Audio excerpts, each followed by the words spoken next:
Hello, Mike. Yes. Hello, Mike.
Bayang magi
Yung nandito sa room, dapat off yung audio. Isa na lang ang dapat ang audio. Para yan mag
Please be reminded of the following house rules. First is kindly follow the naming convention below for your Zoom display. For comments, questions, and suggestions, please enter them in the chat box following the format below. These questions will be addressed on the open forum prompt. This session is being recorded and your personal information is protected. And lastly, please keep your microphones on mute and your cameras turned off during the presentations. The technical team may mute you and turn off your camera at any time during Recording the in session. progress. Thank you.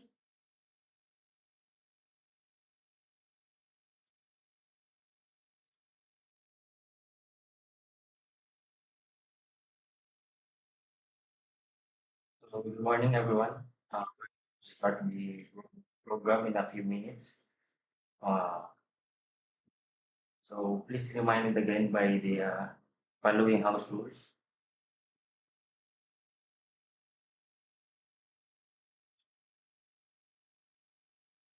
So welcome to the third public consultation of the draft joint memorandum circular on the streamlined permitting for the installation and operation of electric vehicle charging stations, EVCS, and the proposed department circular providing guidelines for the identification of specific private and public establishments for the mandated installation of electric vehicle charging station pursuant to the Electric Vehicle Industry Development Act, EVA, and the comprehensive roadmap for the electric vehicle.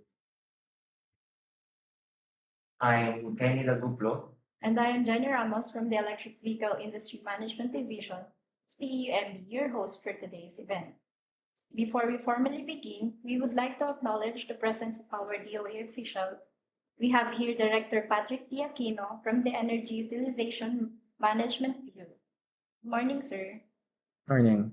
We likewise acknowledge the participation of our stakeholders from the EV industry, distribution utilities, building or establishment owners, and liquid fuel retail outlet operators. Welcome, everyone.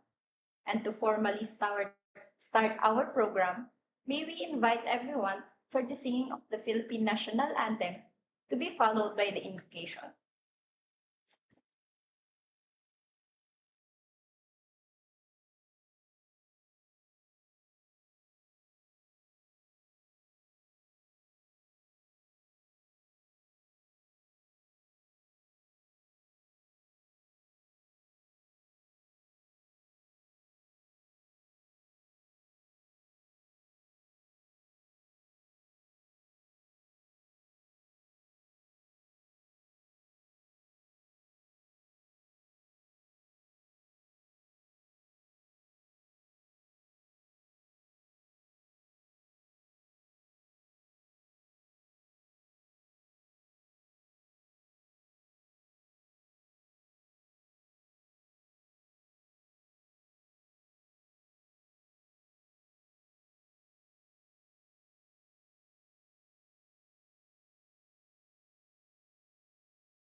Go.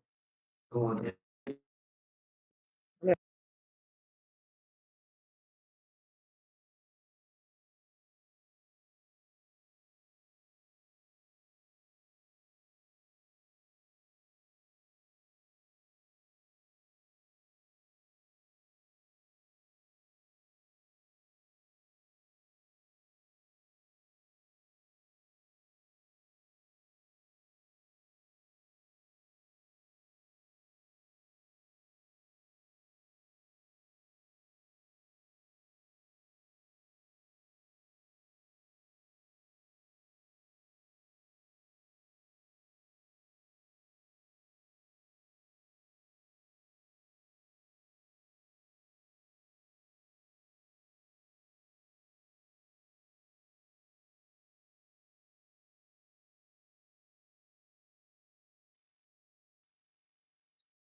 significance of today's gathering.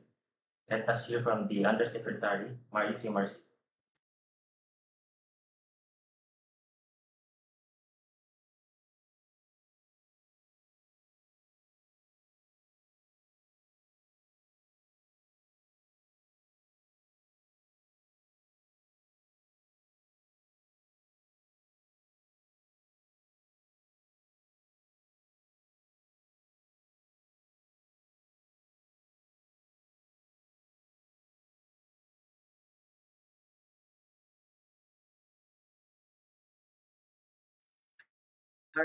Apologies, we're just having some technical difficulties. We'll be playing the message of Undersecretary Marasigan shortly. Thank you.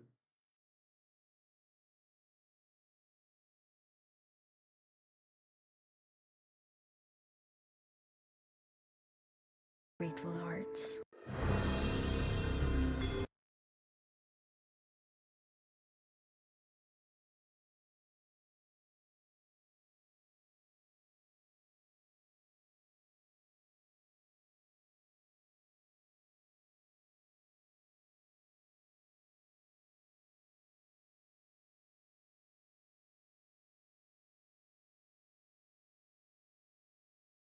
To our esteemed colleagues from government agencies, representatives from the electric vehicle industry, partners from our private sector, distinguished guests and stakeholders, a pleasant morning to everyone.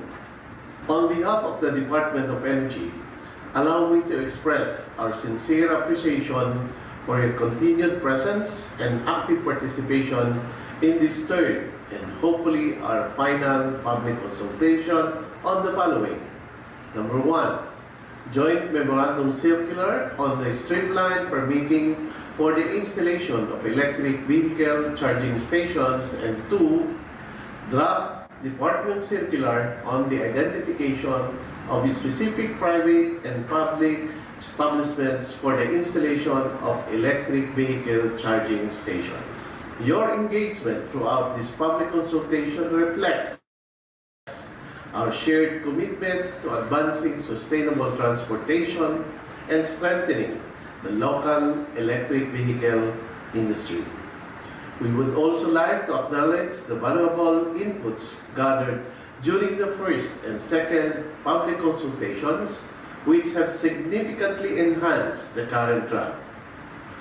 As the lead agency mandated to promote electric vehicle adoption and streamline the development of electric vehicle charging station and related equipment, patuloy ang commitment ng kagawaran ng enerhiya na masiguro ating magampanan ang mga layunin sa ilalim ng ating Electric Vehicle Industry Development Act.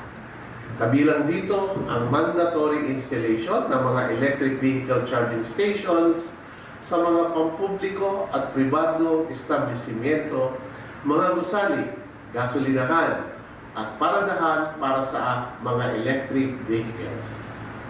Bukod dito, tayo ay magkakatipon dahil kinikilala natin na ang electric vehicle ay isa sa mga solusyon sa ating kinakaharap na hamon sa sektor ng enerhiya at transportasyon, lalong-lalo na sa mga nagdaang pagtaas ng presyo ng petrolyo.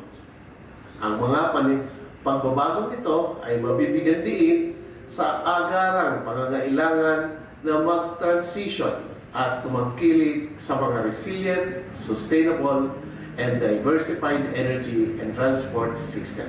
Ang pagpapalawak ng mga pasilidad para sa electric vehicle ay hindi lang para sa kalikasan.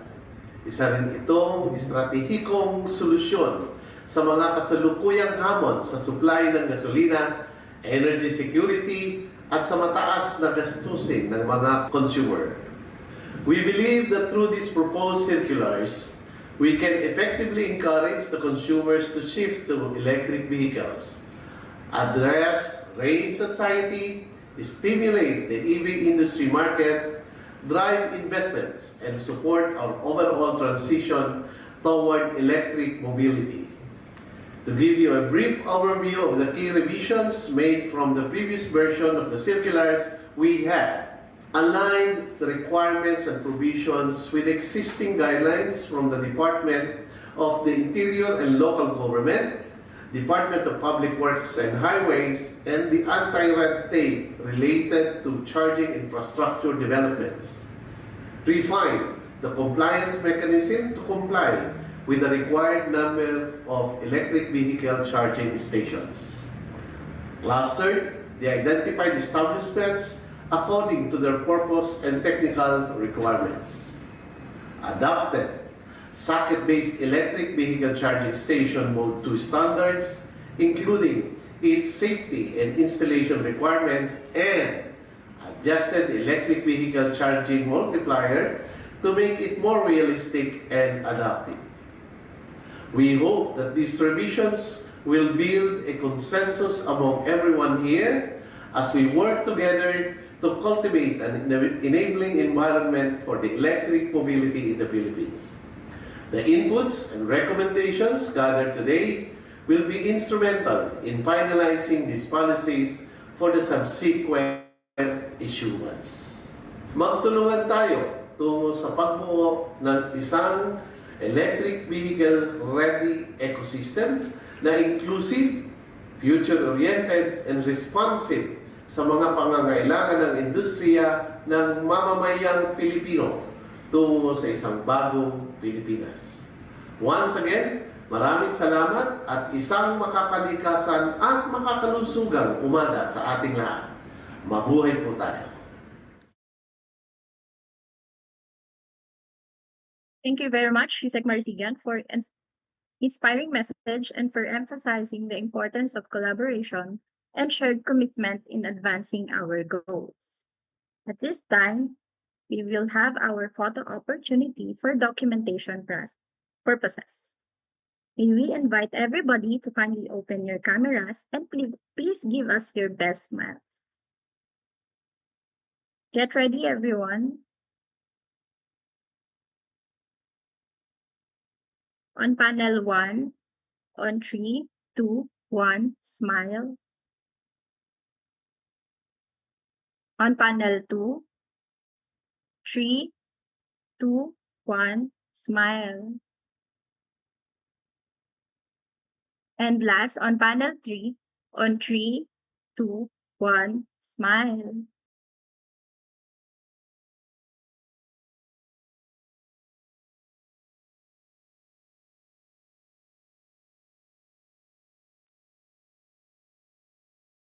Thank you, everyone. As we move forward with today's public consultation, we will begin with the presentation of the salient points of the draft joint memorandum circular on the streamlined permitting for the installation and operation of electric vehicle charging stations to be delivered by Director Patrick Aquino, CESA.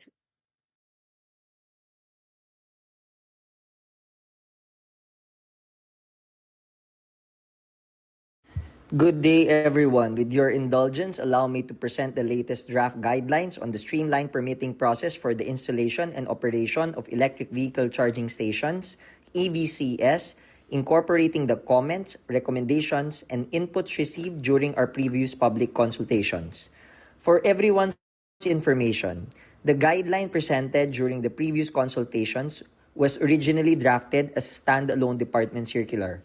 However, following extensive technical discussions and interagency coordination, it was subsequently proposed for conversion into a joint memorandum circular JMC involving the Department of Energy DOE, the Department of the Interior and Local Government DILG, the Department of Public Works and Highways DPWH, and the Anti-Red Tape Authority ARTA. The proposed transition to a JMC aims to establish a more harmonized and coordinated whole-of-government approach to streamlining permitting requirements, reducing administrative bottlenecks, and accelerating the development of the country's EV charging infrastructure. This draft JMC aims to standardize, simplify, and harmonize permitting requirements across national government agencies, LGUs, DUs, TNSP, and other concerned entities. Specifically, it establishes clear guidelines on mandatory permits, mandates parallel processing, enforces strict processing timelines, and institutes mechanisms to reduce administrative delays in strict accordance with RA 11697 or the Electric Vehicle Industry Development Act, EVIDA. This JMC is anchored on several key laws, policies, and regulatory issuances that collectively support the streamlined permitting of EVCS. First, the Department of Energy Act of 1992, which mandates the DOE to formulate and coordinate energy-related policies. Second, the Ease of Doing Business Act that provides the basis for streamlining government processes and improving service delivery. Meanwhile, EVIDA establishes the national policy to promote electric mobility and the expansion of charging infrastructure nationwide. The proposed JMC is likewise aligned with existing DOE guidelines on EVCS accreditation, registration, and charging infrastructure development, while ensuring compliance with the National Building Code of the Philippines and the Philippine Electrical Code for the safe installation and operation of EVCS. This draft JMC applies to concerned NGAs, LGUs, TNSP, DUs, EVCS providers, owners or operators of charging stations, and other entities involved in the processing of permits, clearances, certifications, authorizations, interconnection requirements, and other requirements for the installation and operation of EVCS. In addition, this JMC also applies to EVCS to be installed in existing and new structures or establishments, gasoline stations, dedicated EV parking slots, and other locations authorized under applicable laws and issuances. Section 5 specifies the construction and controlling principle of this draft JMC. This JMC shall be read and implemented in a manner consistent with EVIDA, its IRR, Republic Act No. 11032, Republic Act No. 11234, the National Building Code, the Fire Code, the Philippine Electrical Code, and the Local Government Code, as well as other applicable laws, rules, and standards. To provide a clearer understanding of the policy components relevant to the streamlined permitting process for EVCS installation, the following terms and definitions are introduced. Deemed approved refers to the legal status where an EVCS application is treated as approved if the concerned authority fails to act within the prescribed period, provided that all requirements are complete and fees are paid. This status does not cure fraud, false statements, or technical safety violations and remain subject to post-audit and inspection. Distribution utility refers to any electric cooperative, private corporation, government-owned utility, or LGU that has an exclusive franchise or is legally authorized to distribute and deliver electricity to end users. Downstream processing refers to allowing subsequent permitting actions, processes, approvals, or issuances to proceed after an application is deemed approved. Existing structure or establishment, a legally operated building or facility where the EVCS installation does not require any structural works, building expansion, or a change in the building establishment occupancy classification. Low-risk EVCS refers to EVCS installations where the total connected EV charging capacity that does not exceed 100 kilowatts within a single premise or electrical connection, regardless of the number of charging units equipment installed. New structure or establishment refers to a standalone or independent EVCS facility, including those constructed on vacant land and not merely installed with an existing structure. Parallel processing refers to the simultaneous evaluation of applications, permits, and interconnection requirements by multiple offices to eliminate sequential delays. Prescribed processing period refers to the maximum period within which a concerned office must act on a complete EVCS application. Sequential processing refers to the step-by-step permitting process where an approval can only proceed after the previous step is entirely completed. Structural works refers to any construction or modification that alter the load-bearing elements of a building. This excludes minor electrical installations, wiring, conduit, and surface mounting of charging equipment.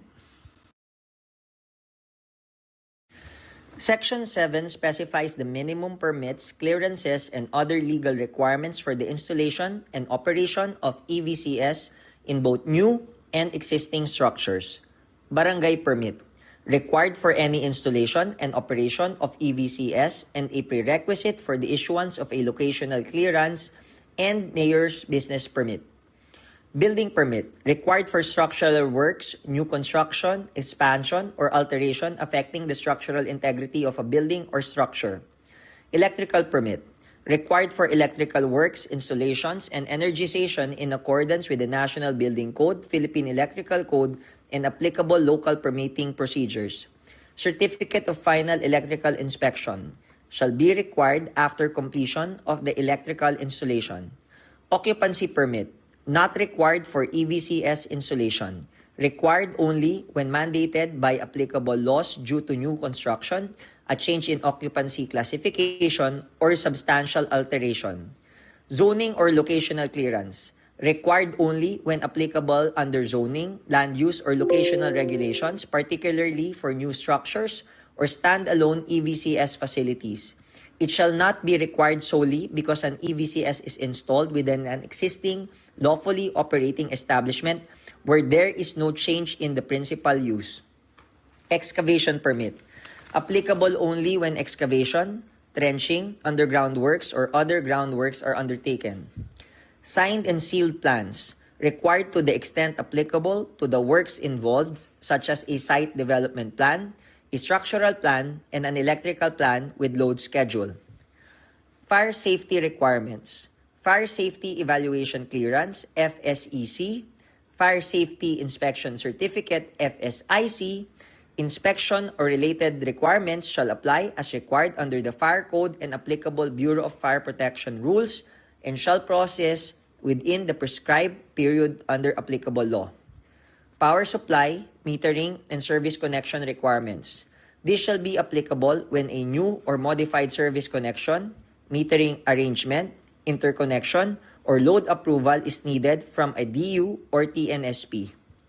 Business or mayor's permit, required only to the extent applicable under the local government code and local ordinances, subject to the non-duplication and consolidated processing principles under this JMC. Please note that there is no additional EVCS-specific national or local permit, endorsement, clearance, certification, documentary submission, or procedural step that shall be imposed unless expressly authorized by law. This limitation does not prevent the enforcement of generally applicable safety laws, provided that they are applied in a transparent, legally grounded, and non-duplicative manner. Section 8 establishes special provisions for low-risk EVCS installation in both new and existing structures or establishments. These installations shall be processed under the simplified procedure outlined in Annex C. As a general rule, the applicable permits and requirements shall be processed through a simplified framework, unless additional requirements are mandated by applicable law due to the specific facts and circumstances of the installation. These may include electrical permits and inspections, DU or TNSP service connection or load approval, fire safety requirements, and mayor's or business permits where applicable. To facilitate deployment, applications shall be subject to simplified documentary requirements and shorter processing periods while remaining subject to post-audit, inspection, and enforcement to ensure continuing compliance with safety, electrical, fire, and technical standards. Presented here is Annex C, which sets forth the streamlined permitting process and requirements applicable to low-risk EVCS with a total charging capacity not exceeding 100 kilowatts, regardless of the number of charging units installed. The flowchart indicates that processing and issuance of barangay clearance, zoning or locational clearance as applicable, and fire safety evaluation clearance shall be completed within 3 working days. Similarly, the LGU Office of Building Official, OBO, shall process and issue the corresponding permits such as electrical permit and/or excavation permit as applicable within 3 working days. Lastly, the issuance of the business permit and certificate of final electrical inspection shall likewise be completed within a maximum period of 3 working days. Section 9 of the draft JMC indicates that the streamlining measures, principles, and procedures shall apply to all permits, clearances, and other regulatory requirements identified under Section 7. All EVCS installation applications shall use the standardized application form and checklist in Annex A. This serves as the definitive, exhaustive list of EVCS-specific requirements. The receiving office shall conduct a completeness check upon submission of the application. Any missing or lacking requirements must be clearly identified and logged on the spot using the standardized checklist. Processing periods officially commence the moment a complete application is submitted and all required fees are paid. If an agency fails to act within the prescribed period, the applicant's stamped application, proof of payment, and transaction record shall serve as valid authorization to proceed to subsequent downstream steps, including DU, TNSP, and BFP processing, subject to post-audit. Agencies must evaluate permits and clearances simultaneously. Sequential processing is strictly restricted to cases where an earlier step is technically or legally indispensable for safety, and the justification must be provided in writing. Pre-approval site inspection shall not be required for low-risk EVCS. However, post-installation inspection and post-audit may be conducted in accordance with the law. Fire safety processing shall be conducted in parallel with other LGU permitting processes. The concerned agencies' offices shall endeavor to integrate EVCS permitting processes to their respective electronic digitalization platforms such as eBOS and eVOS.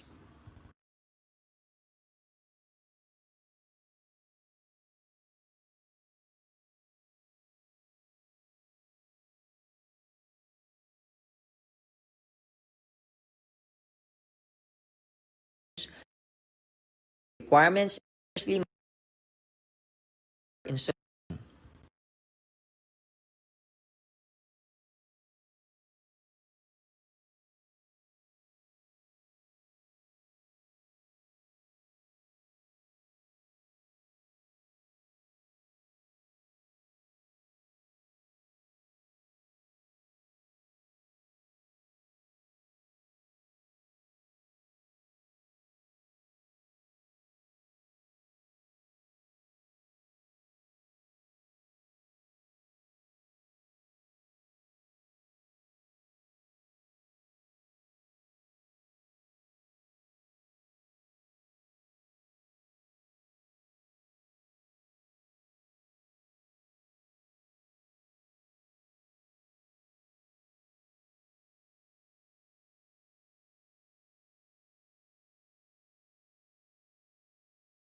certificate of final electrical inspection respectively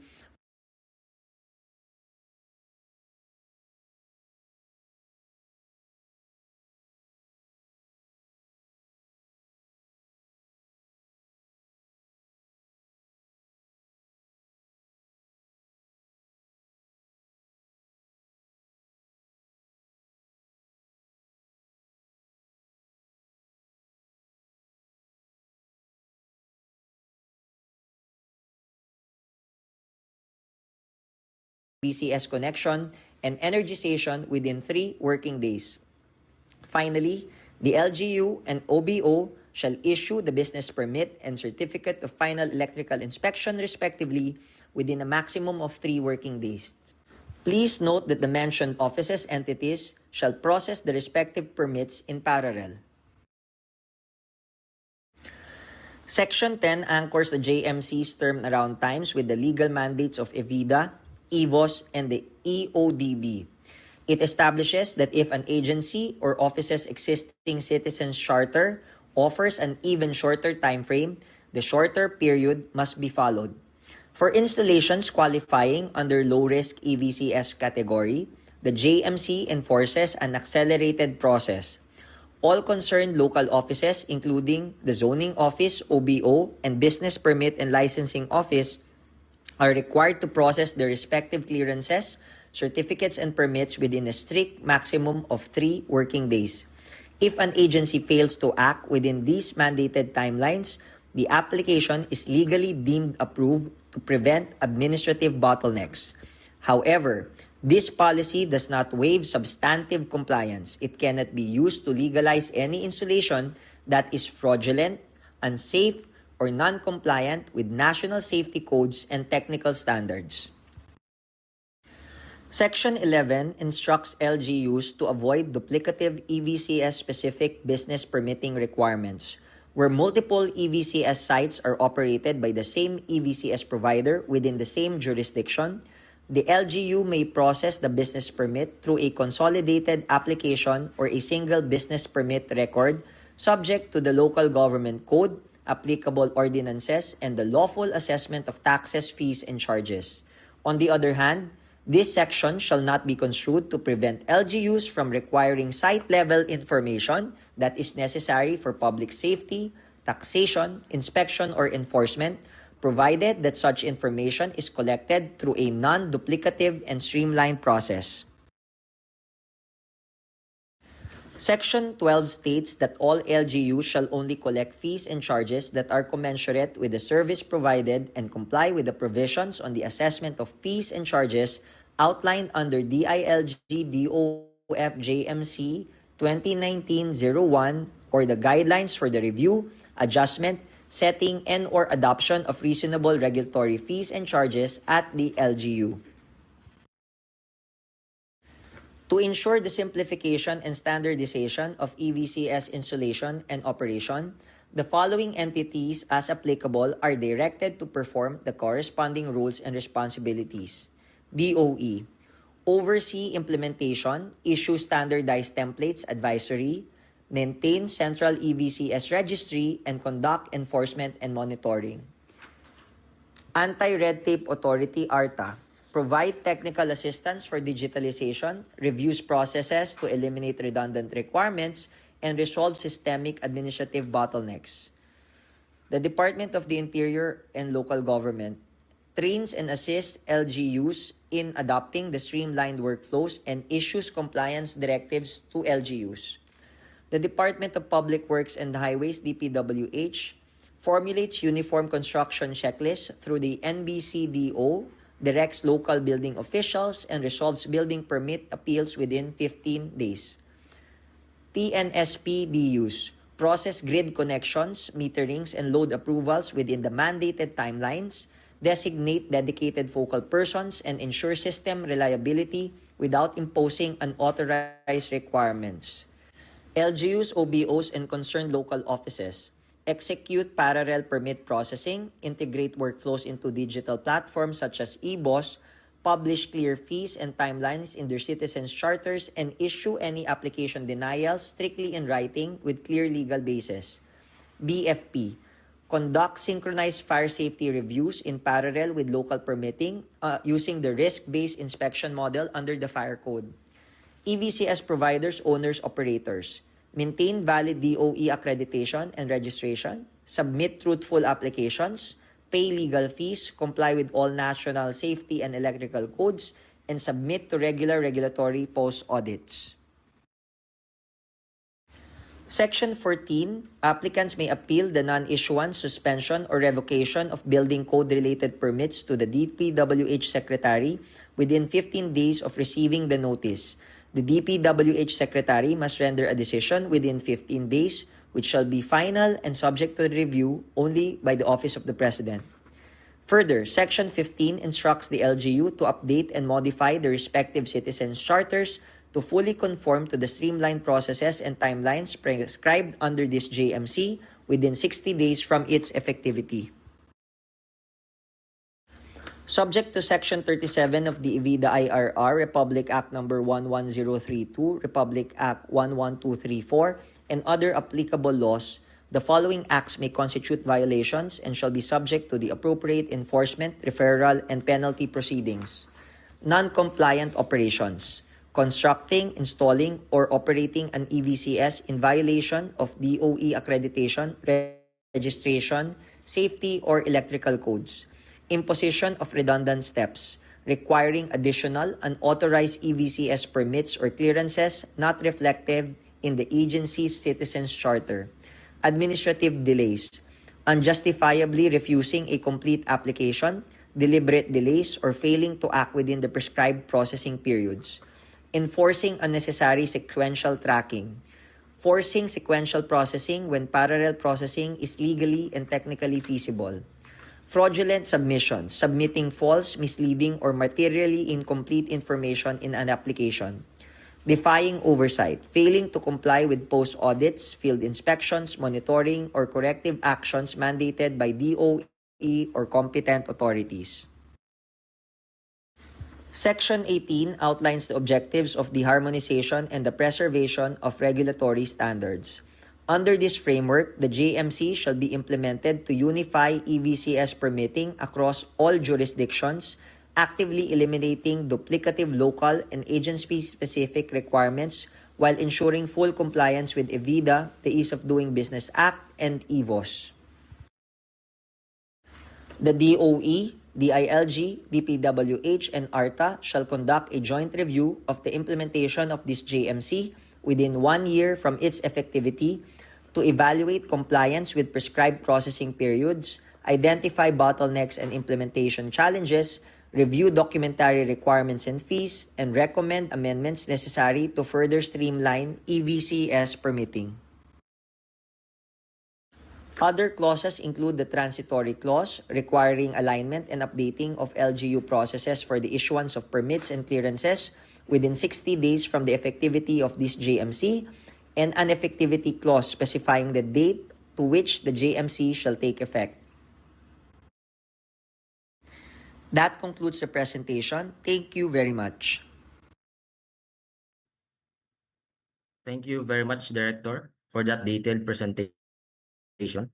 We will now proceed to the presentation of the salient points, provisions of the proposed department circular providing guidelines for the identification of specific public and private establishments for the mandated installation of electric vehicle charging stations. Pursuant to the Electric Vehicle Industry Development Act, EVIDA, and the Comprehensive Roadmap for the Electric Vehicle Industry, CREVI, to be delivered also by Director Patrick T. Aquino, CESO3.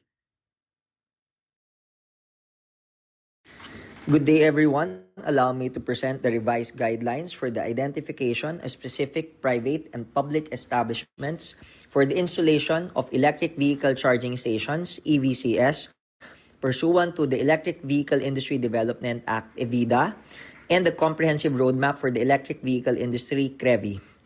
The proposed revisions incorporate the comments, recommendations, and inputs gathered during the second public consultation in January 2026, as well as those received through our official email. The proposed guidelines for the mandated construction and installation of EVCS shall apply to identified establishments enumerated in Annex A. To provide a clearer understanding for the policy components relevant to the identification of establishments, the following terms and definitions are introduced. EVCS multiplier refers to the identified value of an EVCS per rating used for the computation of the establishment's percentage compliance with the mandated installation of EVCS. Green routes refers to the public transport routes designated by LGUs and approved by DOTR for exclusive use by electric public utility vehicles. Identified establishment refers to any commercial, industrial, residential establishment and government offices, including expressways, that are required to construct or install EVCS under the EVIDA and the CREVI. Liquid fuel retail outlet refers to a facility or business that sells or dispenses liquid fuels directly to motorists or end users, also referred to in this department circular as gasoline station. And third-party EVCS operator refers to the DOE accredited EVCS provider operator authorized by the owner of the identified establishment to install and or operate EVCS in their premises. Section 4 outlines the compliance requirements for the installation of EVCS in identified establishments based on Annex A. The DOE, through the Energy Utilization Management Bureau EUMB, will update these requirements as needed with prior public consultation or notice. Annex A sets the standard requirements for EVCS installation. The DOE, through EUMB, may update these standards based on future demand, but only after public consultation and in line with national EV targets. The identified establishment may install EVCS with different rated outputs provided that the installed EVCS meet or exceed the minimum compliance requirements as determined using the applicable multiplier prescribed in Annex A. All EVCS must follow uniform technical standards, specifically using Type 2 or CCS2 combo connectors in accordance with existing DOE guidelines to ensure compatibility and interoperability. For existing EVCS with rated output below the required capacity, the applicable multiplier set in Annex A shall be used for compliance computation. The DOE may adjust output requirements as needed, subject to consultation. Existing charging stations with lower capacity can still comply through a multiplier system under Annex A. The DOE may also revise minimum capacity requirements over time, subject to public consultation and national targets. All EVCS installed in identified establishments shall automatically be classified as commercial use charging station, which shall be accessible to the general public, may impose and collect charging fees from EV users, and shall comply with all existing policies and regulations governing the operation of EVCS. Presented is the revised Annex A of the proposed Department Circular, which specifies the required number of EVCS corresponding to the number of parking slots in each identified establishment or building. The listing has been revised and updated to group identified establishments in accordance with the definitions and classifications under the National Building Code. Adjusted the minimum required number of EVCS, included samples and illustrations of compliance checking, and requirements for the EVCS Mode 2 with a dedicated socket outlet.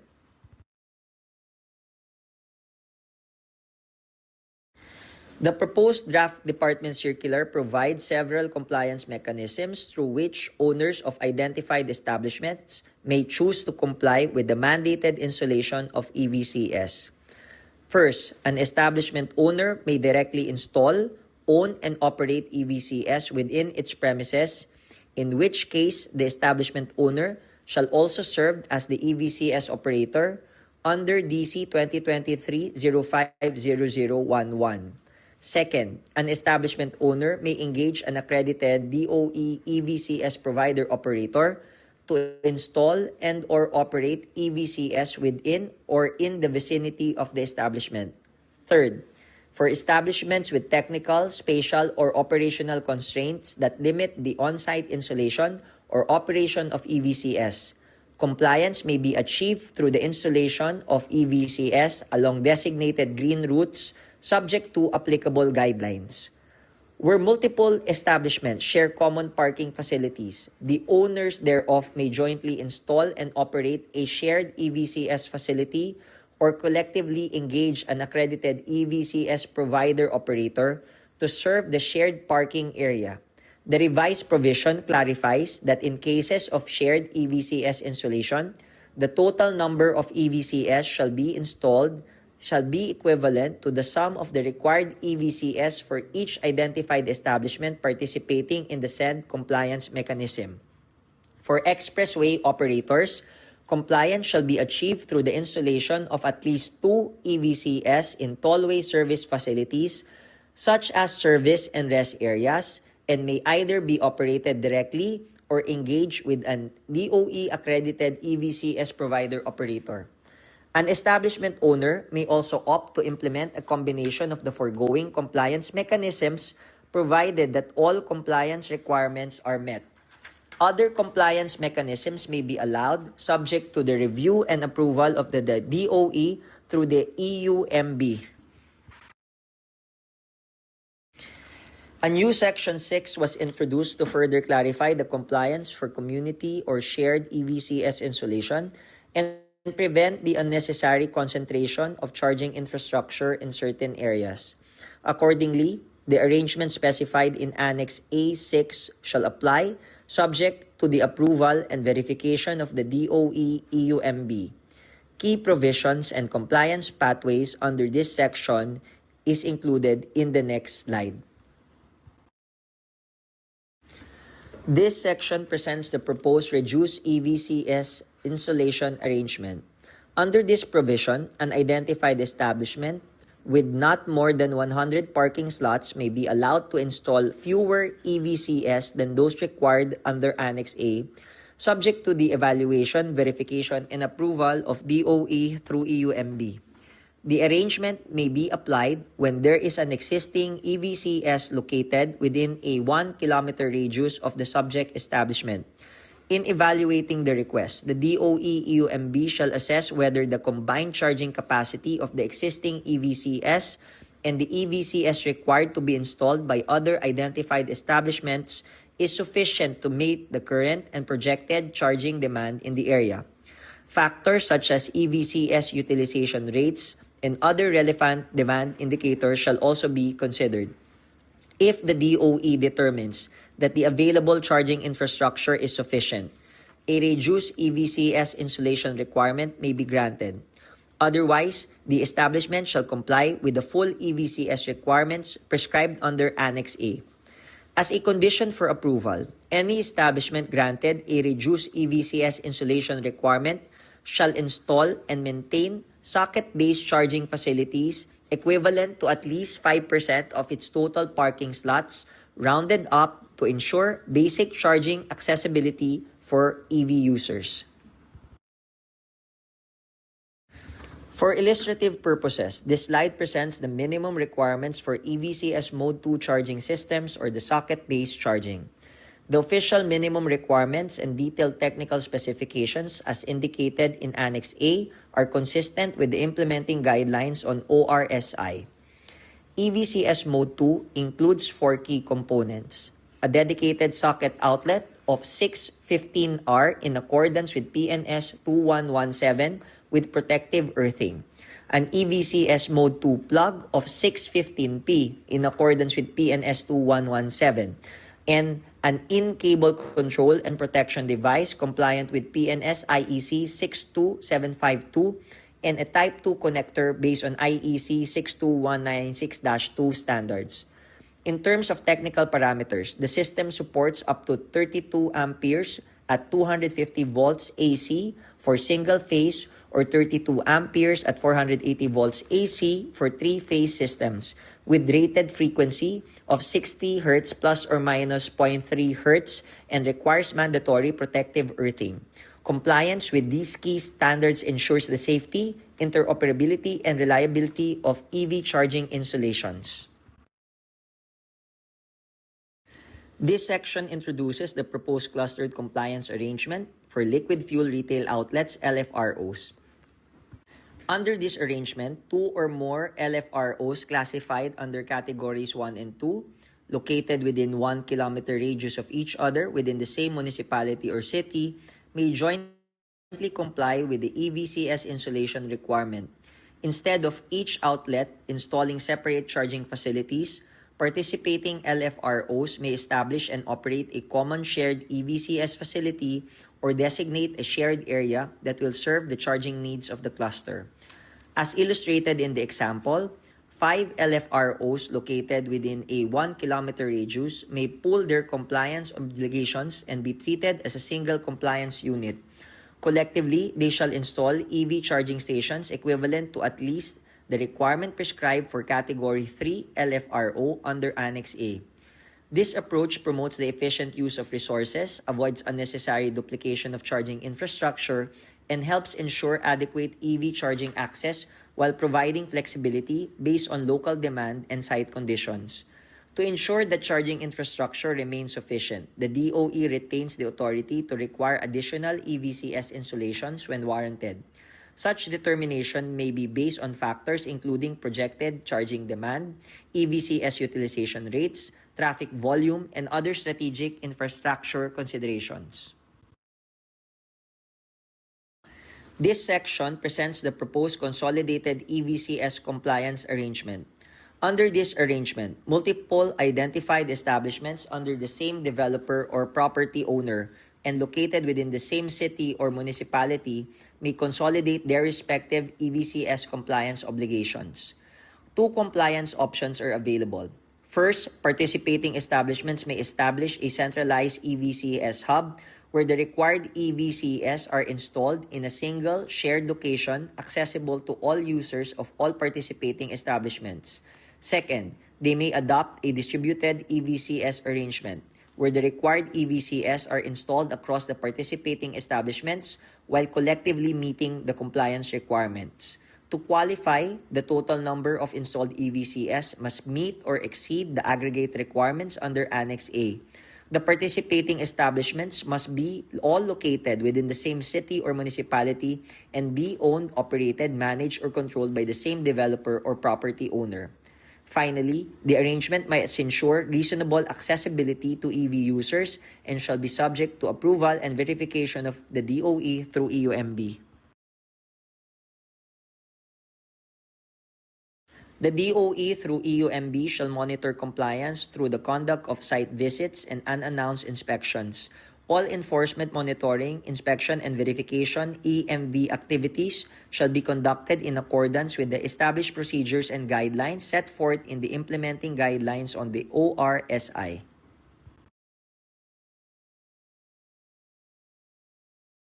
Pursuant to Section 28 of the EVIDA, any individual or entity that violates the provisions of this department circular may be subject to penalties, fines, and/or suspension and revocation of issued permits.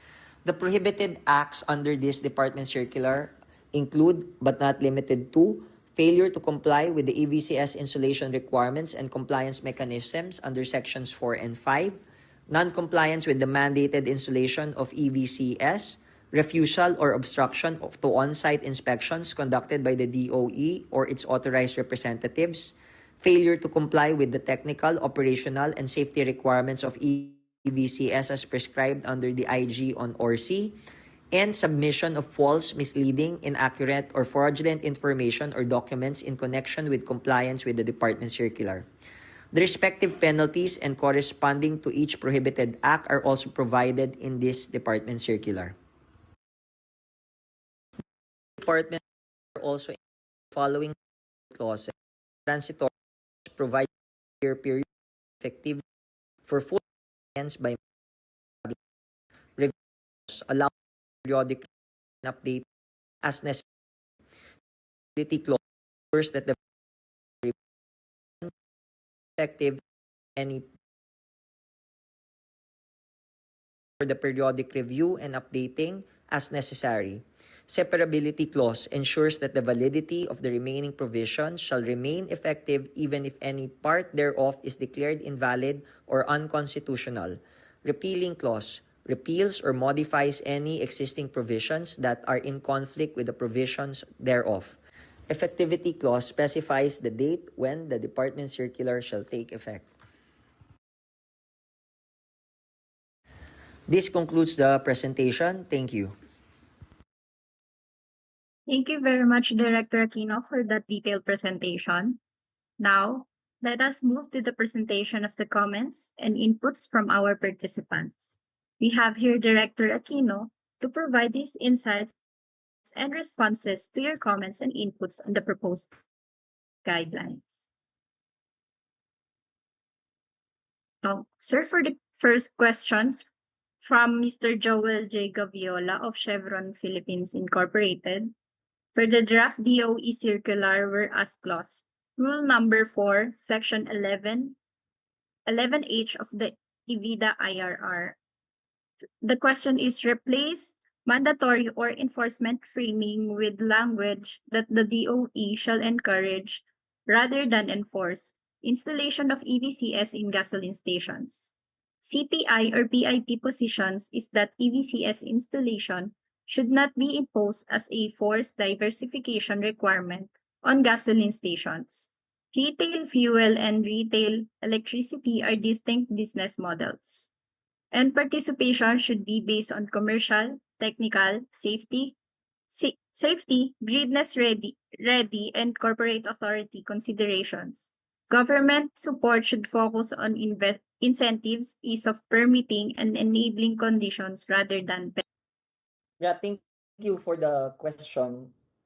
Just to be very clear, the requirement for covered liquid fuel retail outlets or LFROs, or what we call gasoline stations commonly, to install EVCS or electric vehicle charging stations is a mandate provided under EVIDA, and it was carried forth in the implementing rules and regulations.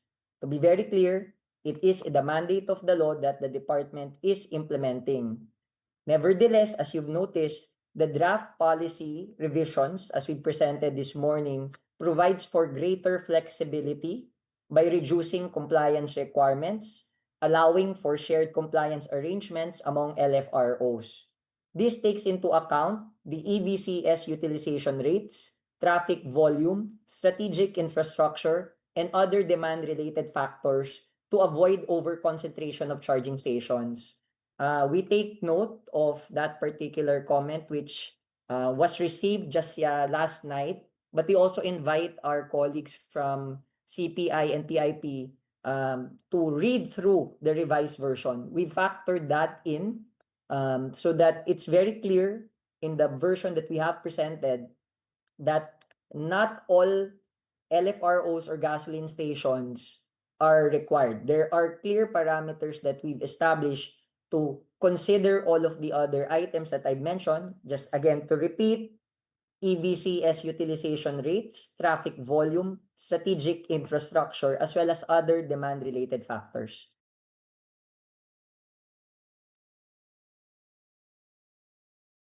For the next question from Mr. Joel J. Gaviola from Chevron Philippines Inc. Draft DOE Circular Section 2, Scope and of Identified Establishments. Refine scope by sector, size, technical capacity, and demand profile. Adapt phased demand-based applicability. The current scope may be overly broad if it applies regardless of the actual EV demand side. Feasibility or grid readiness, a more calibrated approach would reduce disproportionate compliance burden and better align with realistic deployment condition. Again, just to repeat, this particular version that we're presenting reflects the realities without preempting our subsequent issuances. Part of the direction to specifically address the concerns on grid readiness is that we will be requiring EV charging stations, particularly for those that are commercial use charging stations, to deploy energy storage solutions as part of their requirements to further minimize the impact as indicated in the Charging Infrastructure Development Program Plan guidelines. And to be clear again, the requirement for liquid fuel retail outlets or gasoline stations to have electric vehicle charging stations is a provision indicated in EVIDA itself, which was carried forth in the IRR. For appreciation, when a law says it is required, the IRR cannot change that requirement.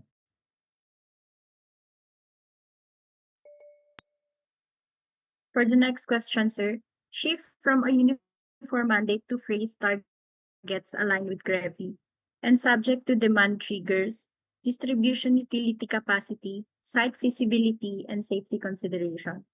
A uniform EVCS mandate does not account for commercial viability, local EV adoption, grid capacity, or the operational realities of gasoline stations and other covered establishments. Okay, thank you.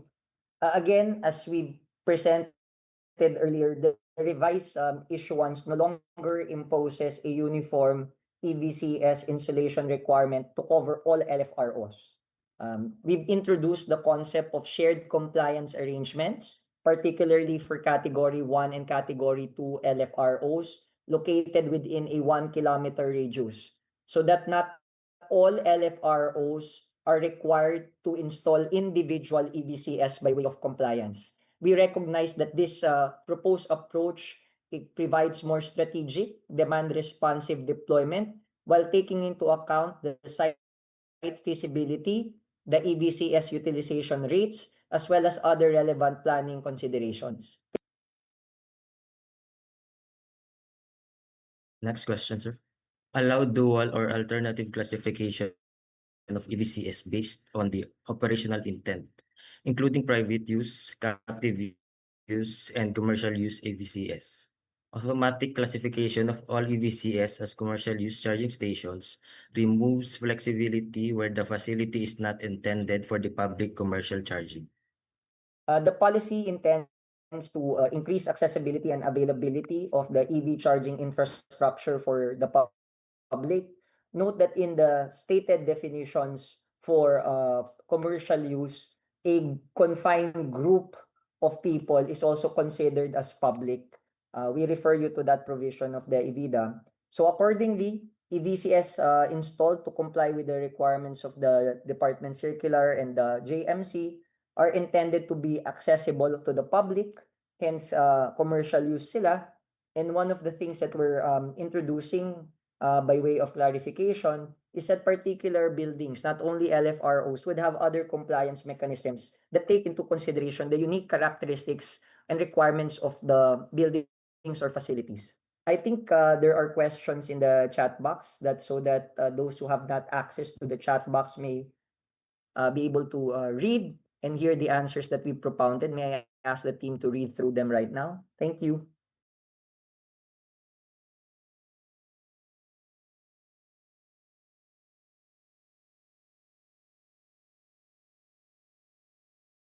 I think there's a question from Ms. Nympha Villamayor on Section 7 of the JMC, which she states that has the DOEUMB coordinated with DENREMB to determine whether the installation of EVCS, particularly in existing gasoline stations, is subject to the requirements of PD 1586 or the Philippine Environmental Impact Statement System. If so, what are the requirements for ECC, CNC, or amendment to existing ECC? Will the amendment or existing mandated establishments be made to apply? If not, will the DOE provide guidance or coordinate with DENREMB before enforcing the installation requirements? And to which we've responded, the LFROs already cleared the requirement when the installation of the EVCS does not materially change the existing permit issued. Please note that EVCS is primarily electrical infrastructure.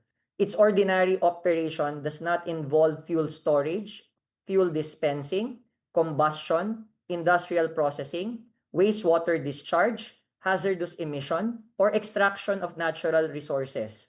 Unlike conventional petroleum facilities or LFROs, an EVCS delivers electricity to EVs through the charging equipment.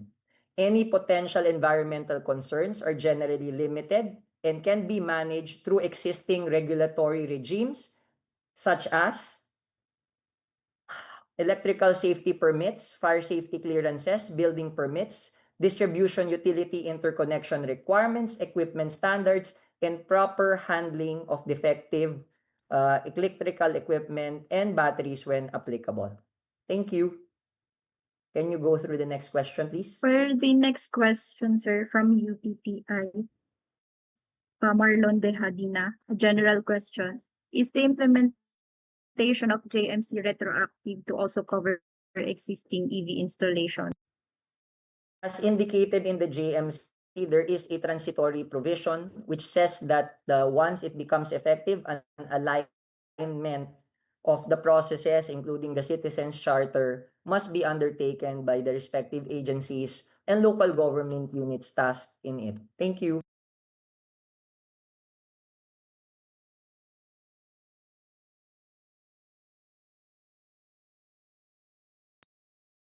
For the question of Mr.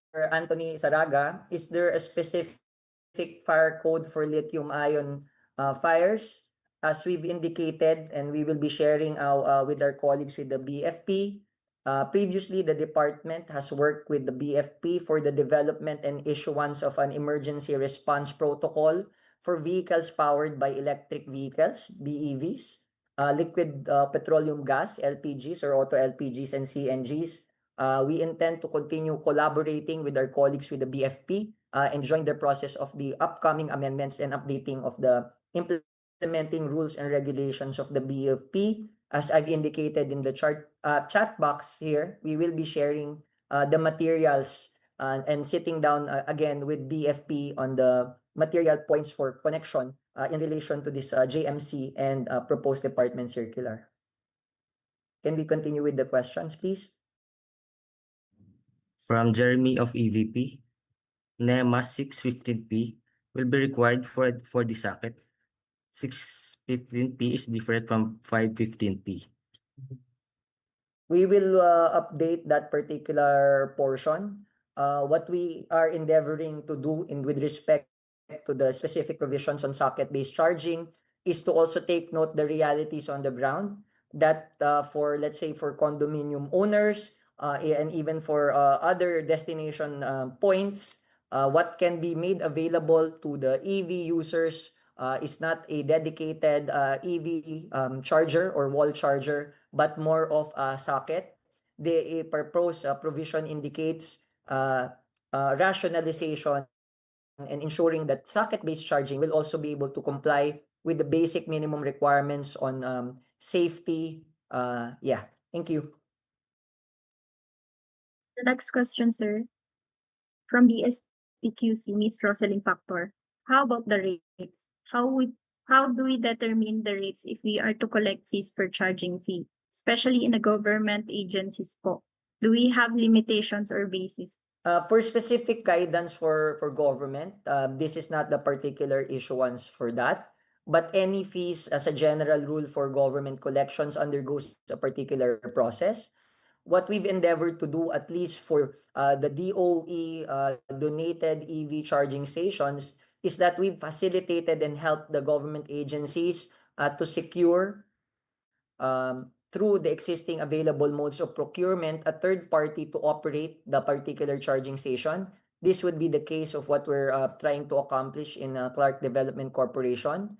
But for other instances, what the particular government agency has done was to authorize and come up with a schedule of fees for the collection of charging fees, subject to the approval process of their respective charters. Thank you.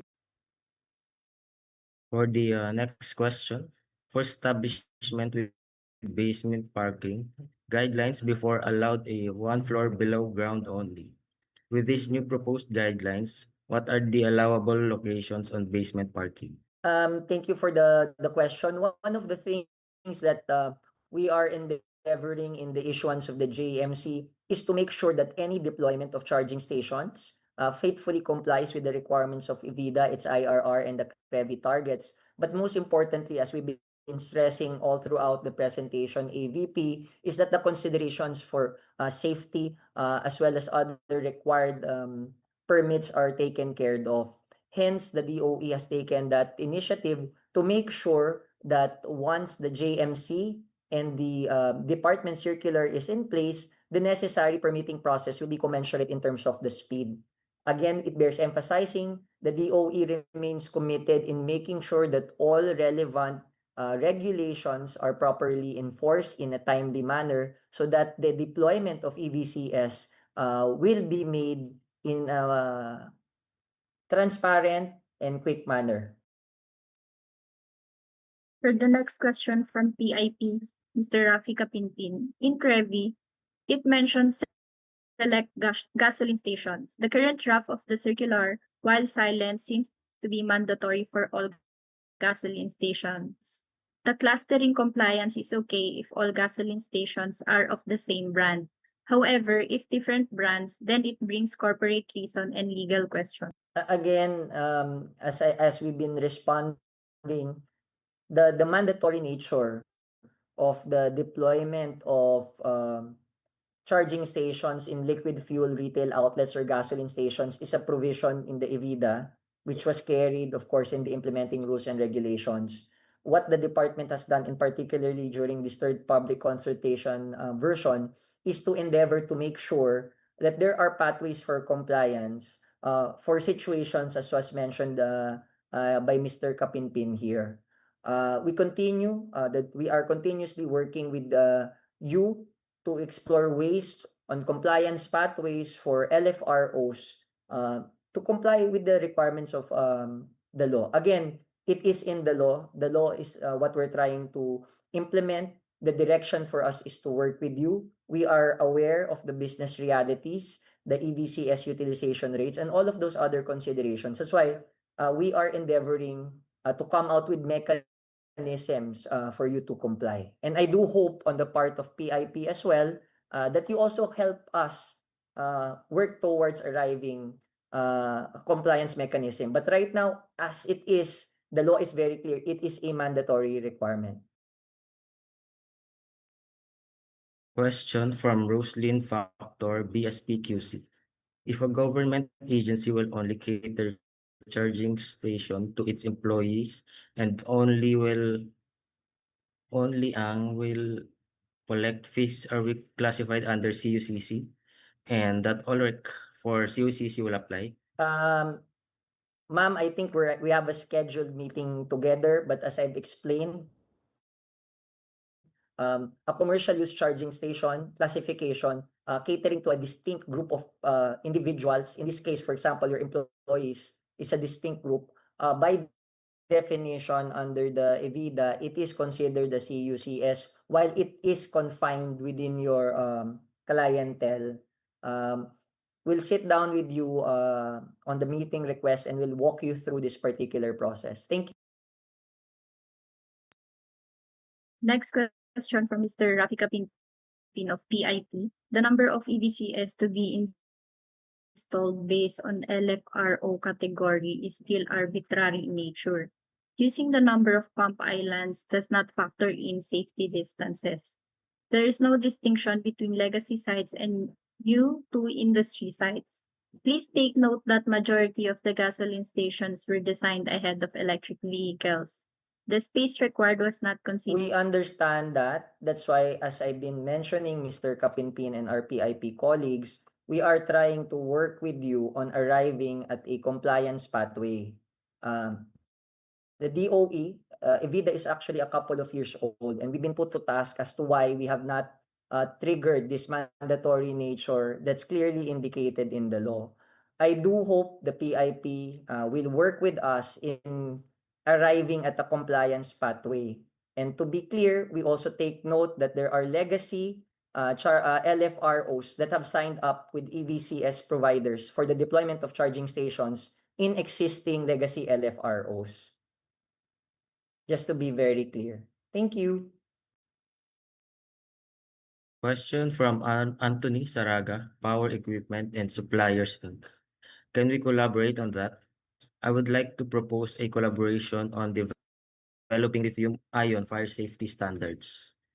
There are ongoing discussions, as I've mentioned, in response to the inputs from our colleagues from the BFP. We are more than happy to sit down and work collectively on ensuring that the deployment of charging infrastructure and ensuring the safety of the public, whether it's on the charging infrastructure or in the electric vehicles, are properly guarded. Thank you. For the next question, sir, Nej Avans from Basic Energy Corporation. If the LGU does not comply with the prescribed maximum processing period of 3 working days for the issuance of building permits and other requested certifications needed for EVCS construction, to whom or which office may applicants elevate their complaint or seek advice? Thank you for that question. The mechanism that is being envisioned in the JMC is through the ARTA process. The specifics of which is subject, of course, to the issuance of the ARTA process. But from our understanding, the ARTA does issue some directives to a particular government agency. They likewise course it through the ILG and the Office of the President to discipline particular non-compliant local government units or other agencies when it comes to possible violations or non-compliance with directives under the Ease of Doing Business and Efficient Government Service Delivery Act. Thank you.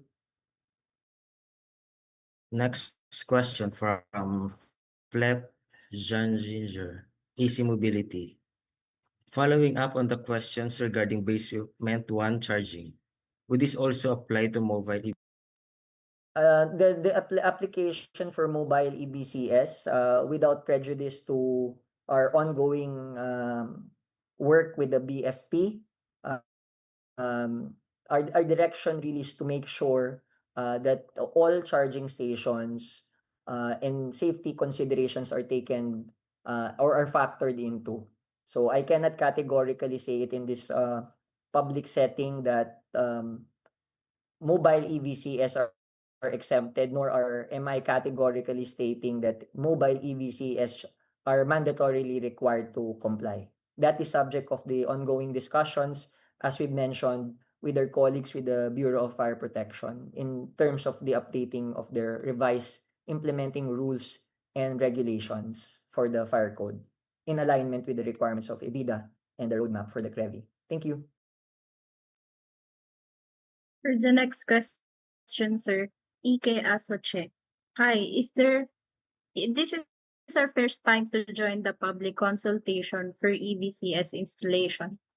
Is there still the requirement for establishments, especially liquid fuel stations, to look for nearby lots or spaces to erect EVCS? Isn't this outside the scope of the statute and the IRR? The proposal indicated in the circular is for compliance pathways, sir. We are aware that in certain locations, as pointed out to us in a previous setting, that there are multiple LFROs there, and that if we just implement the plain reading of EVIDA that all gasoline stations are required or select gasoline stations are required to put up charging stations, we will have an odd situation wherein a location with less than 500 or 1 kilometer from each other would have multiple charging or multiple LFROs would be required to put up charging infrastructure. Hence, as we've been mentioning and we've been working, we're trying our best to work with TIP. Please help us craft compliance mechanisms for us to be able to implement the provision in a manner that's consistent with the business realities, but more importantly also faithful to the desire of the law, which is to increase the number of charging stations. Thank you. Next question from Russell Buzarang, Serendra Conto Corp. Can we install EVCS in basement 2 or below?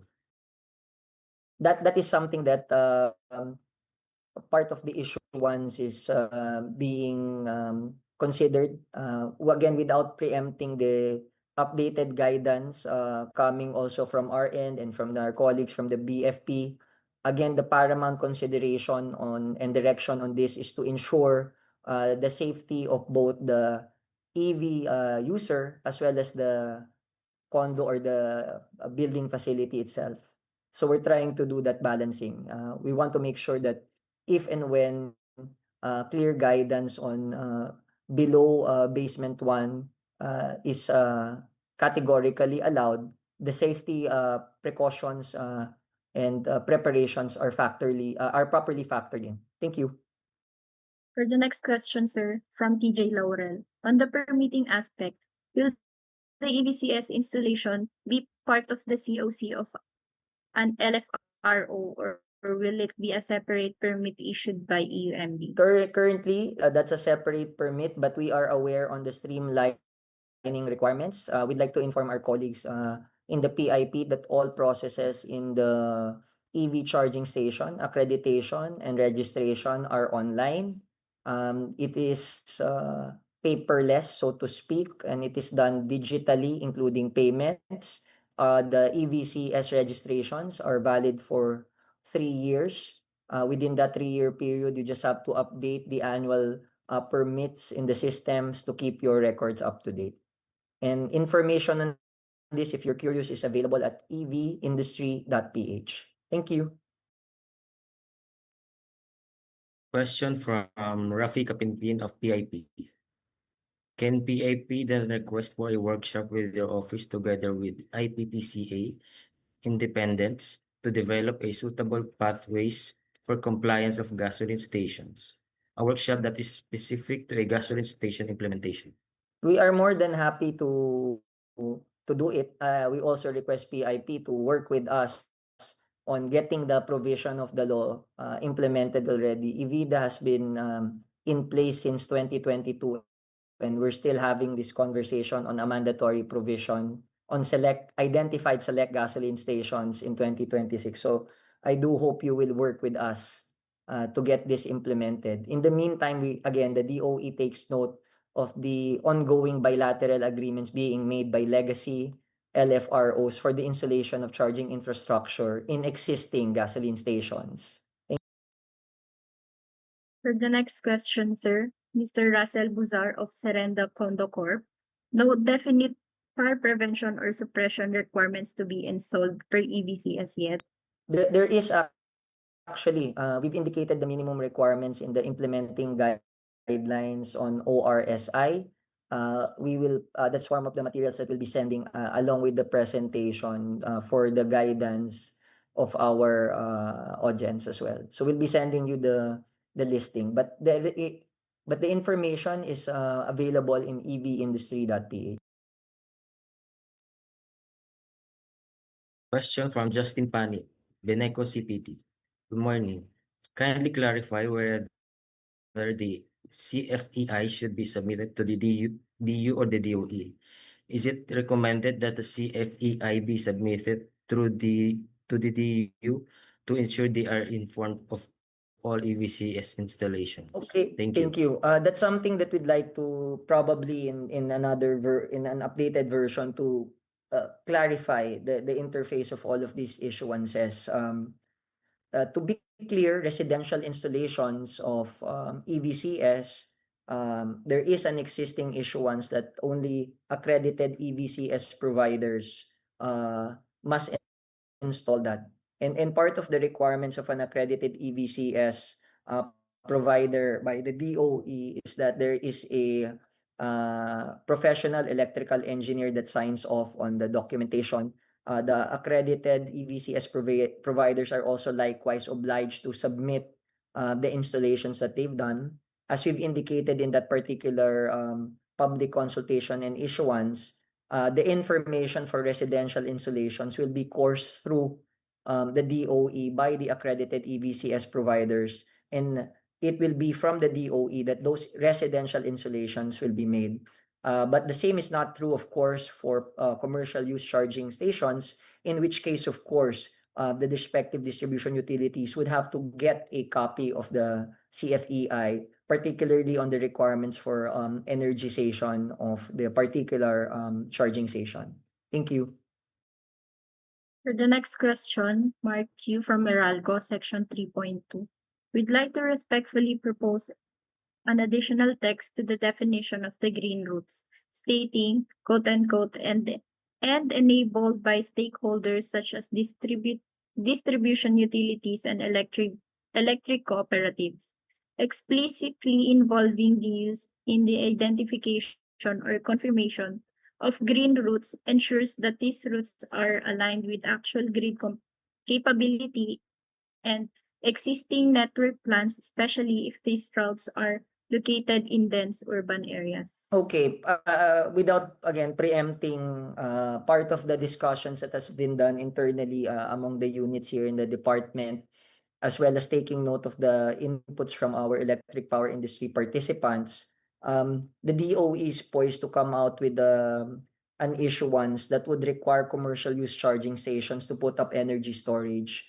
The aim of which is to really minimize the impact of charging stations on the distribution utility.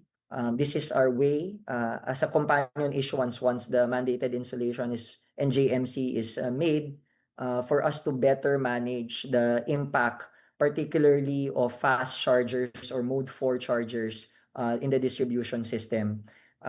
Once that draft is ready, we will be doing public consultations on it. But based on our internal assessment, requiring EV charging stations to have energy storage has the potential of minimizing the impact or disruptions to the distribution or grid once that particular policy or regulation is enforced. Thank you. Mia de los Reyes.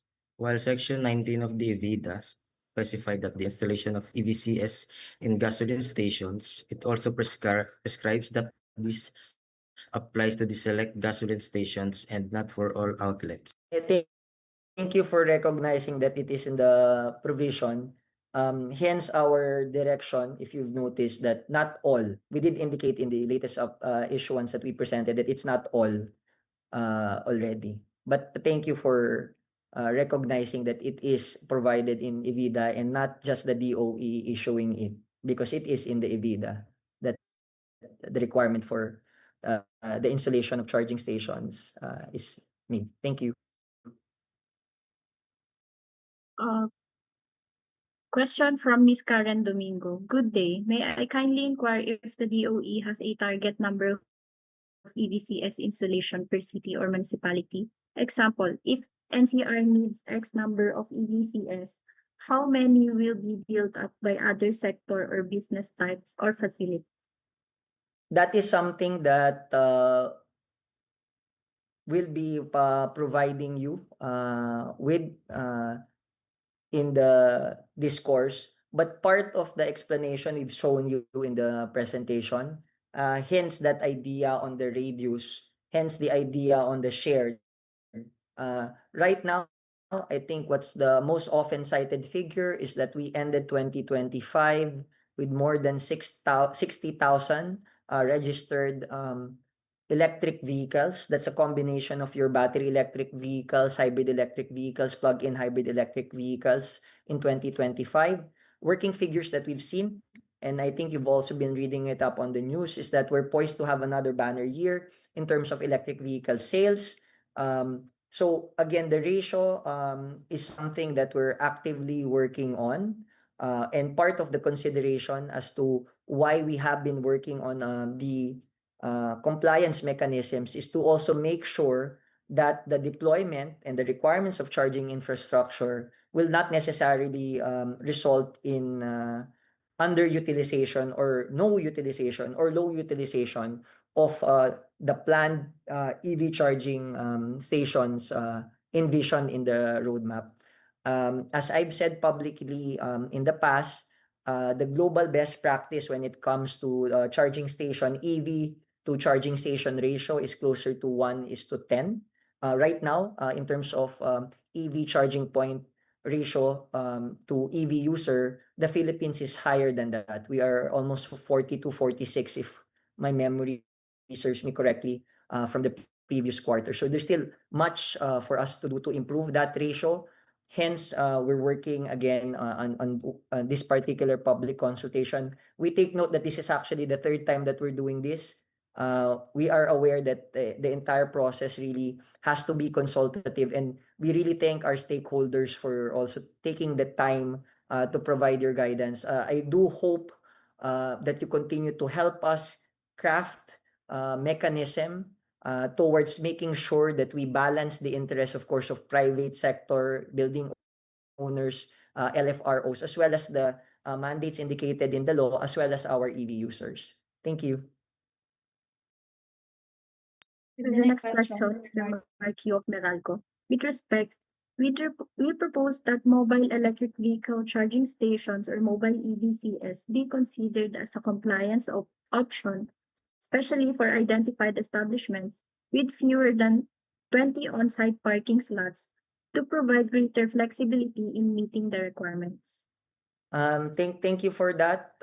That's exactly what we're trying to do, to provide for compliance options that's scalable, workable, and practical, that also factors in not only the business realities but also the safety considerations and preferences of private building and facility owners. Thank you. Question from Rafi Kapitpin of PIP. Sir, are you now in position to highlight any incentives for EVCS installation that you previously mentioned in a certain document?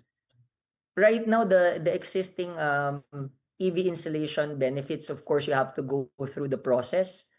It's part of the Strategic Investment Priorities Plan, or SIPP. You do have to package it. You do have to go through an endorsement process, and for projects under 10 billion pesos, that's going to be subject to the approval of the Board of Investment. Otherwise, it will have to go through the Fiscal Incentives Review Board.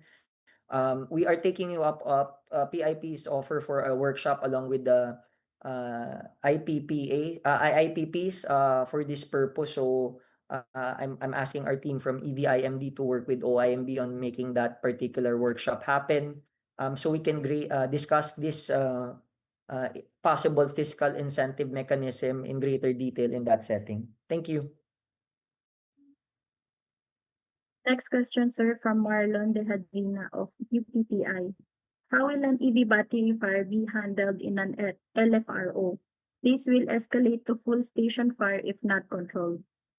Again, as I mentioned, the DOE has been working closely with the Bureau of Fire Protection.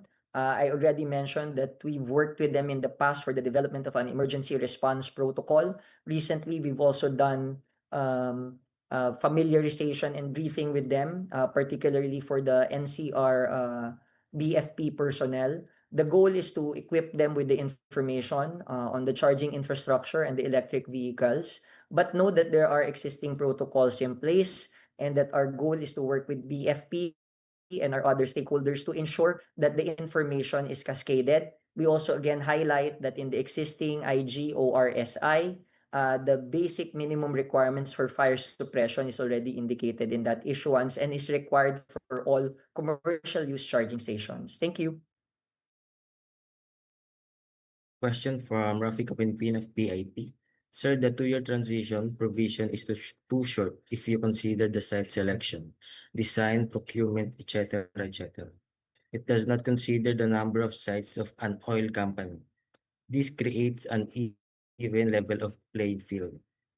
Thank you for that. Again, we're taking up PIP on that proposed workshop. That is an opportunity for us to be able to, for you to also share with us some of your additional thoughts on getting this done. Thank you.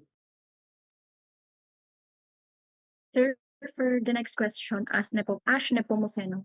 From Meralco's engagement with EV charging station customers, we've received feedback on their exposure to high electricity demand charges, particularly for low utilization charging stations in standalone locations. Since fast chargers require high installed capacity but have low energy consumption during the early stages of EV adoption, demand charges can become a significant portion of the electricity bill. Has the DOE considered any policy measures or coordination? Sir, thank you. You may have not been listening to my answer to 3 other prior questions. This is again subject of the internal technical discussions in the department. And what we are taking is, after the issuance of the JMC and this circular that we're considering, is a guidance document or a circular on the requirements for existing commercial use charging stations to have energy storage of a specific size to minimize the impact to the distribution utility or the grid. That is our proactive way of ensuring that the deployment of larger capacity charging infrastructure will also be least disruptive to the grid.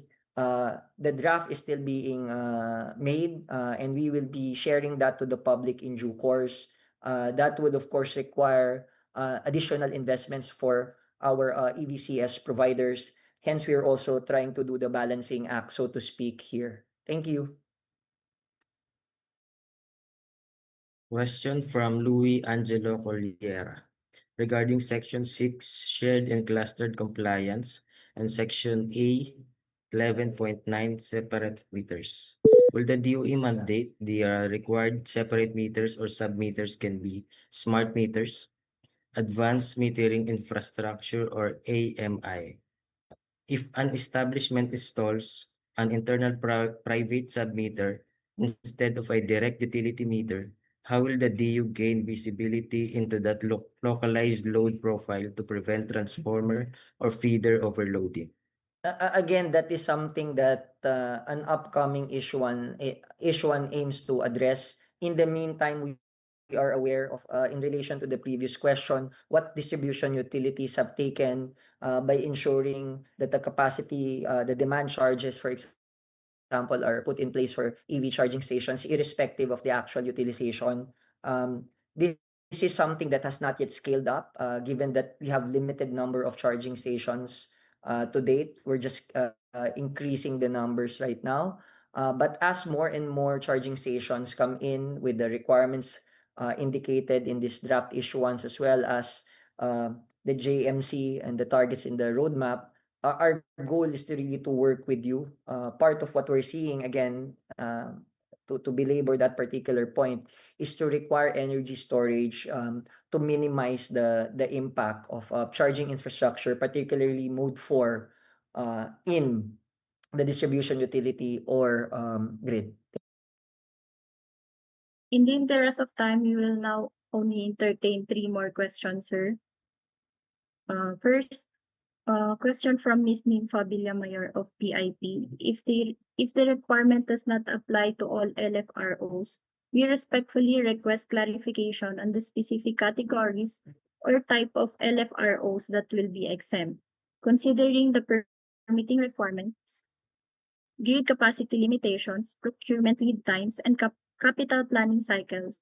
Would the DOE consider extending the compliance period to a phased implementation of 5 to 10 years instead of the proposed 2-year deadline? Of course, anything and everything in terms of the compliance pathway is available. But we also would want, again, probably in that workshop for PIP to consider that the law was passed in 2022, and I think it did not contemplate that actual implementation of specific provisions will take us another or a decade from its issuance. And in the meantime, we also take note, as I mentioned at the start, that there are existing legacy LFROs signing up with EVCS providers for their deployment of charging stations in existing legacy LFROs. Thank you. Question from Louis Angelo Corriera. Is it possible to add under Section 5 compliance mechanism to state that before an IE can install high multiplier hardware, such as 120 kilowatt mode 4 charger under Section 5.5, they must secure a grid hosting capacity clearance from the local DU to ensure safe and timely connection? I think part of, I've mentioned that already, I'll mention it again. Part of what we are indicating to ensure the minimal disruption is to require particularly mode 4 charging infrastructure to have their own energy storage at a certain capacity to minimize the necessary upgrades and requirements and impacts of the distribution utility or the grid. Would like to call your attention back to the existing charging infrastructure development plan on the direction, as well as the comprehensive roadmap for the electric vehicle industry, CREVI, on our pathway. The goal is whenever there's an available on-site renewable energy is for EV charging stations to use the same. Again, our direction is to make sure it will be of minimal impact, and you can expect forthcoming issuance on and possible issuance on energy storage requirements, particularly for EV charging stations of a certain capacity, most likely mode 4, to stave off this particular concern. Thank you. Sir, for the last question po, Vico Sabal of Arizelo Electric. For standalone EVCS that will invest in complete electrical system, such as transformers, panel enclosures, and generators, will the operator allowed to have an independent price charging per kilowatt hour, especially on provinces hardly hit during typhoons that do have long time restoration by the DUs? Since generator operation is much more costlier than electricity connected to the Thank you for the question. If there's a need for you for greater information on the unbundling charging fee requirements, we'll be more than happy to liaise with you. Our team from the Electric Vehicle Industry Management Division is here. But yes, sir, we confirm that the rates for charging fees are deregulated. You are free to charge per kilowatt hour rate that you deem fit for the services that you provide. The only requirement under the law is, of course, it has to be unbundled. And for the unbundling guidelines, you can refer to evindustry.ph. If you still have questions on that particular, how to go about it, please reach out to us. Our team from EVIMD will be more than happy to help you out. But in the meantime, you can read up on the information for the unbundling charging fee guidelines on evindustry.ph. Thank you. So since there are still a lot of questions and we have a limited time, we would like to encourage everyone to Sorry, participate. how many more questions Yes. are we still here? Let's run through we'll do another five minutes or so. Let's try to get through most of the questions. I think the reason that they did post the questions is that they'd like to get some answers to it at this point in time. So let's go ahead and finish the available questions, at least for the next 5 more minutes. Go ahead. So question from Arvic Osabal, is Azerello Electric?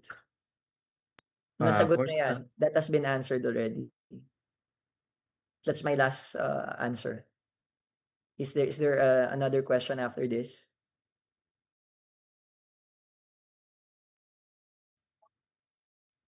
Sir, no more question now.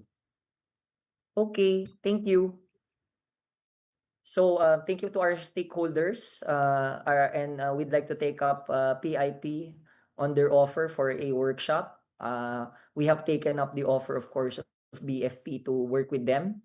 We'll be sending them and those who have signed up and I think responded to the feedback form copies of the presentation. Part of what we'll be sending as well are the existing regulations in relation to the charging infrastructure. That will be our CIDP guidelines, the EVCS recognition, the IG on ORC, as well as the CIDP and the unbundling of charging fee guidelines.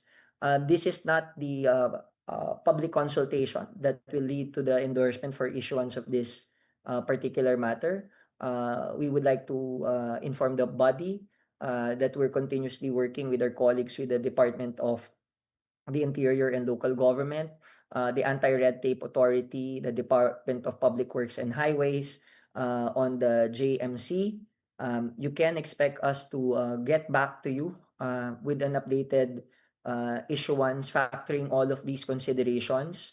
And rest assured, the DOE remains committed to work with the industry, both our stakeholders as well as end users, in coming out with enforcement and regulation that balances the interests of both the EV users and business interests. Again, we will continue to receive comments through kailan. Yan ang hindi ko ano. We will continue receiving comments that you may have, I think through the end of this month. We'll send out the consolidated matrix of the comments and the responses thereafter.